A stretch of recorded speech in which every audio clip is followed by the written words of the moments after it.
আসসালামু আলাইকুম এভরিওয়ান, আশা করি সবাই ভালো আছেন। আসলে আইএসপি কোম্পানিতে কাজ করতে গেলে মাঝে মাঝে এরকম সম্মুখীন হতে হয় বিপদের আর কি। আমাদের ইউপিএসটা লেখা আসতেছে ইউপিএস অফ শর্ট সার্কিট, মানে ও চার্জ নিচ্ছে না আর ইউপিএস মোডটাও ছাড়তেছে না, এই জন্য কারেন্ট গেলে আমাদের লাইন থাকতেছে না।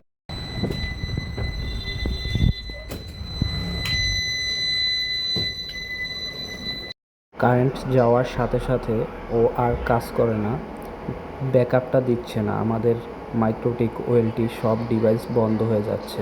এজন্য আমরা কাস্টমারকে ভালো মতন সার্ভিস দিতে পারতেছি না, আর কাস্টমারও ভোগান্তিতে আছে। কারণ সব জায়গার কারেন্ট এক না, এক এক জায়গার কারেন্ট এক এক রকম। ইউনিয়ন আর পৌরসভার কারেন্ট পুরোভাবেই আলাদা আমাদের এইখানে।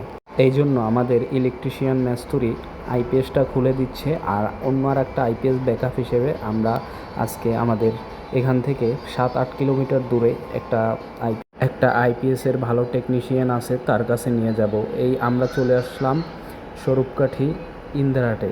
স্বরূপকাঠি ফেরি পার হয়ে ওপার যাব, দেন হচ্ছে গিয়া ওখান থেকে 5 মিনিটের পথ, দেন হচ্ছে গিয়ে আমরা আমাদের আইপিএসটা দিয়ে আর একটা আইপিএস নিয়ে আসবো ব্যাকআপ হিসাবে। আর এই আইপিএসটা তারা ঠিক করে দিবে, 4 থেকে 5 দিন লাগবে আমাদের বলেছে।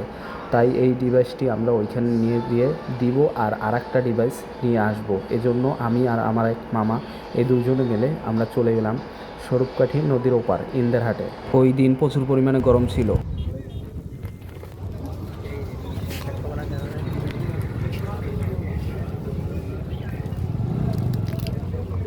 এটা কোনো ব্লক আকারে পরিমাণ রৌদ্র ছিল, আইসক্রিমটা খুব উপকারে দিয়েছে।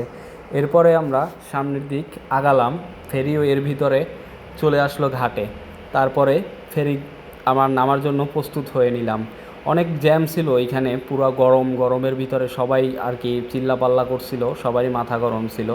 সামনে আবার একটা অ্যাম্বুলেন্সে গ্যাঞ্জাম বাজাই দিল, উঠতে পারতেছিল না, এজন্য আরও লেট হলো। এরপরে আস্তে আস্তে আমরা আইপিএস নিয়ে আমাদের বানারীপাড়ার দিকে রওনা হলাম স্বরূপকাঠি থেকে। আসলে বলতে গেলে মাঝে মাঝে ঘোরাফেরারও কিছু দরকার আছে, কিন্তু সুযোগ পাই না।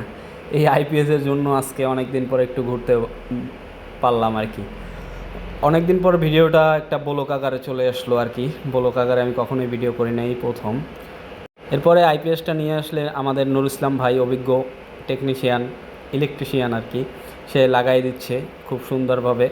ওখানে আমাদের আইপিএসটা ছিল 36 ভোল্টের, আর যেইটা এখন আমাদের ব্যাকআপ হিসেবে দিয়েছে এটা মাত্র 24 ভোল্ট। তাই আমরা দুইটা ব্যাটারি ইউজ করবো, 12 ভোল্ট 24 ভোল্ট। এরপরে আমাদের সব লাইন এগুলো চালু দিয়ে দিলাম, যে সব কিছু ঠিক আছে কিনা একবার চেক দিয়ে দিলাম। চেক দিয়ে এরপরে বাকিটা বন্ধ করে দিছি, ঠিক আছে। এরপরে রিটেস্ট দিছিলাম এজন্য। এরপরে সব কিছু লাগাই টাগাই আবার পুনরায় চালু দিব আমরা। এদিকে একটার পর একটা ফোন আসতেছে, কাস্টমার বুঝতেছে না।